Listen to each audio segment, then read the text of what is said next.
Assalamualaikum warahmatullahi wabarakatuh. Perkenalkan, nama saya Nadaradin Uzura dengan NIM 220803 102056. Di sini saya akan mempresentasikan akuntansi transaksi murabahah untuk memenuhi tugas pengganti ujian tengah semester mata kuliah akuntansi perbankan syariah. Pertama-tama di sini kita akan membahas definisi dari murabahah. Murabahah ini adalah akad jual beli barang dengan harga sebesar biaya perolehan ditambah keuntungan yang disepakati dan penjual harus mengungkapkan biaya perolehan barang tersebut kepada pembeli. Nah, transaksi murabahah ini memiliki fleksibilitas dalam hal waktu pembayaran. Dalam praktik perbankan di Indonesia adalah tidak umum menggunakan skema pembayaran langsung setelah barang diterima oleh pembeli atau nasabah. Selanjutnya, ada ketentuan syar'i dan rukun transaksi.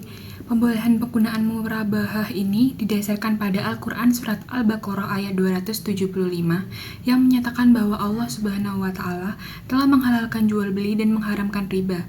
Ketentuan syar'i ini terkait dengan transaksi murabahah digariskan oleh Fatwa Dewan Syariah Nasional nomor 04/DSN MUI/4/2000. Fatwa membahas tentang ketentuan umum murabahah dalam bank syariah, ketentuan murabahah nasabah, jaminan, utang dalam murabahah, penundaan pembayaran, dan kondisi bangkrut pada nasabah murabahah. Nah, rukun transaksi murabahah ini terbagi menjadi 3. Yang pertama, transaktor, yang kedua, objek murabahah, yang ketiga, ijab dan kabul. Selanjutnya yaitu pengawasan syariah transaksi murabahah. Pengawasan ini dilaksanakan berdasarkan Surat Edaran Bank Indonesia nomor 8/19/DPBS tahun 2006 tentang pedoman pengawasan syariah dan tata cara pelaporan hasil pengawasan bagi Dewan Pengawas Syariah berupa A. Memastikan barang yang diperjualbelikan tidak diharamkan oleh syariat Islam. B. Memastikan bank menjual barang tersebut kepada nasabah dengan harga jual plus margin. C. Meneliti apakah akad wakalah ini telah dibuat oleh bank secara terpisah dari akad murabahah. D. Meneliti pembiayaan berdasarkan prinsip murabahah dilakukan setelah adanya permohonan nasabah dan perjanjian pembelian suatu barang. Selanjutnya yaitu alur transaksi murabahah. Pertama, dimulai dari pengajuan pembelian barang oleh nasabah. Nah, pada saat itu nasabah ini akan menegosiasikan harga barang, margin, jangka waktu pembayaran, dan besar angsuran per bulan. Kedua, bank sebagai penjual selanjutnya mempelajari kemampuan nasabah dalam membayar piutang murabahah. Apabila rencana pembelian barang tersebut disepakati oleh kedua belah pihak, maka dibuatlah akad murabahah. Ketiga, setelah akad disepakati para murabahah dengan pesanan, bank selanjutnya melakukan pembelian barang kepada pemasok. Akan tetapi, pada murabahah tanpa pesanan, bank dapat langsung menyerahkan barang kepada nasabah karena telah memilikinya terlebih dahulu. Keempat, barang yang diinginkan oleh pembeli selanjutnya diantar oleh pemasok kepada nasabah pembeli. Kelima, setelah menerima barang nasabah, pembeli selanjutnya membayar kepada bank.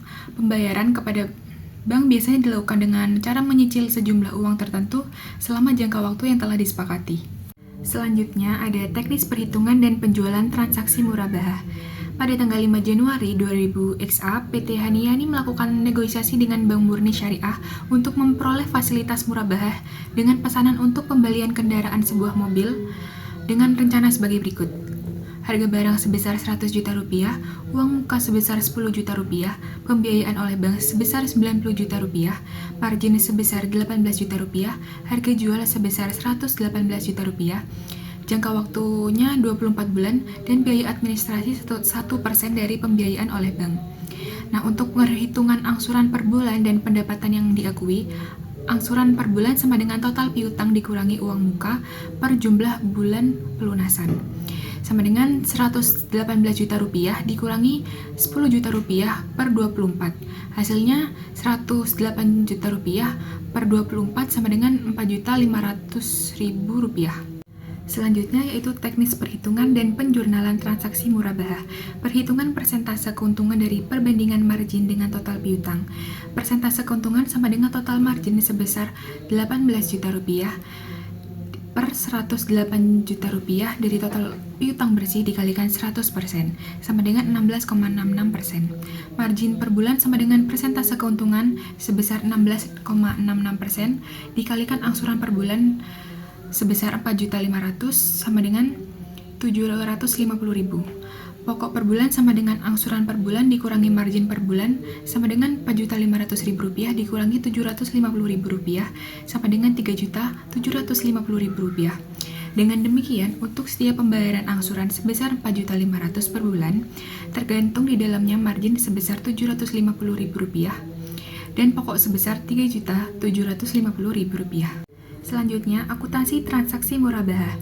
Berdasarkan PSAK 102 paragraf 30 disebutkan bahwa uang muka diakui sebagai uang muka pembelian sebesar jumlah yang diterima.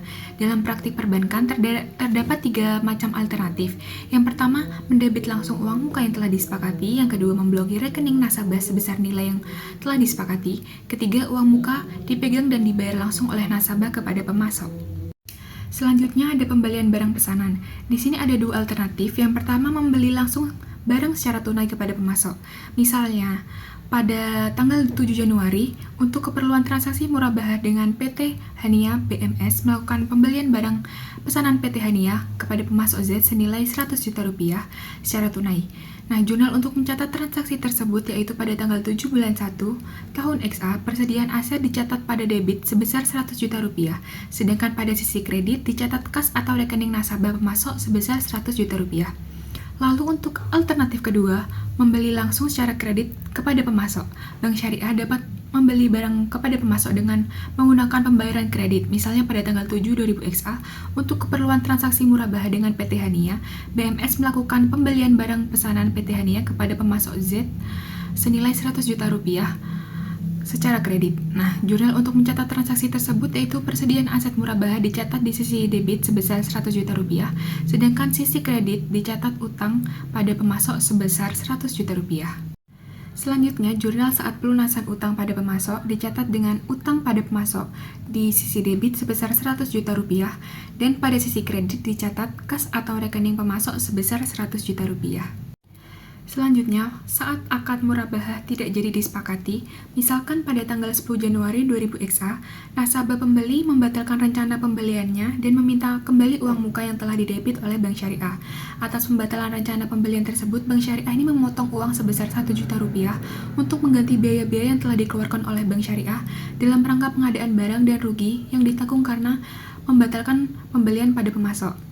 Nah, jurnal pengembalian uang muka tersebut dicatat dengan uang muka pada sisi debit sebesar Rp10 juta, sedangkan pada sisi kredit dicatat pendapatan operasional sebesar Rp1 juta dan kas atau rekening nasabah pada sisi kredit juga sebesar Rp9 juta. Sedangkan saat akad murabahah disepakati, seperti tanggal 10 bulan 1 tahun XA, PT Hania menandatangani akad murabahah sebagaimana yang dinegosiasikan tanggal 5 Januari 2000 XA. Pada saat akad murabahah jadi disepakati tersebut, terdapat beberapa transaksi yang perlu dicatat. Yang pertama, pencatatan penjualan murabahah.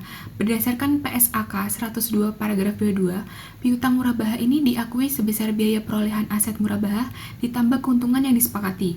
Untuk jurnal seperti ini, pada sisi debit dicatat piutang murabahah sebesar Rp118 juta, sedangkan pada sisi kredit dicatat persediaan aset murabahah sebesar Rp100 juta dan margin murabahah yang ditanggungkan sebesar Rp18 juta. Selanjutnya, yang kedua ada pencatatan urbun sebagai bagian pelunasan murabahah. Untuk uang muka yang sebelumnya diakui dengan mendebit rekening nasabah, jurnal pengakuan uang muka sebagai bagian pelunasan piutang murabahah dicatat dengan uang muka pada sisi debit sebesar Rp10 juta, sedangkan pada sisi kredit dicatat dengan piutang murabahah sebesar Rp10 juta.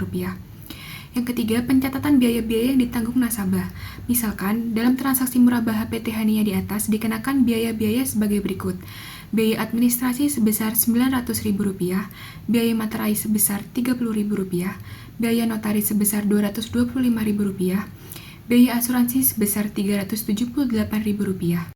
Nah, jurnal transaksi sebelumnya yaitu pada sisi debit dicatat dengan rekening nasabah PT Hania sebesar Rp1.533.000, sedangkan pada sisi kredit dicatat dengan pendapatan administrasi sebesar Rp900.000, persediaan material sebesar Rp30.000, rekening notaris sebesar Rp225.000, dan rekening perusahaan asuransi sebesar Rp378.000 juga pada sisi kredit. Selanjutnya di sini ada jadwal dan realisasi pembayaran angsuran murabahah PT Hania. Berdasarkan schedule di atas terdapat beberapa pola pembayaran oleh nasabah. Pola pembayaran tersebut yaitu yang pertama, Pembayaran angsuran dilakukan pada waktu tanggal jatuh tempo. Pola ini ditunjukkan oleh pembayaran pada bulan Februari. Yang kedua, pembayaran angsuran dilakukan setelah tanggal jatuh tempo tanpa dikenakan denda. Pola ini ditunjukkan oleh pembayaran pada bulan Maret. Yang ketiga, pembayaran angsuran dilakukan sebagian pada waktu tanggal jatuh tempo dan sebagian lagi setelah jatuh tempo tanpa dikenakan denda. Pola ini ditunjukkan oleh pembayaran pada bulan April. Yang keempat, pembayaran angsuran dilakukan setelah tanggal jatuh tempo dengan pengenaan denda keterlambatan. Pola ini ditunjukkan oleh pembayaran pada bulan Mei. Yang kelima, pembayaran untuk melunasi piutang lebih awal dari waktu yang ditentukan atau bisa disebut pelunasan dini. Pola ini ditunjukkan oleh pembayaran pada bulan Juni. Sekian presentasi dari saya. Mohon maaf jika ada salah kata. Wassalamualaikum warahmatullahi wabarakatuh.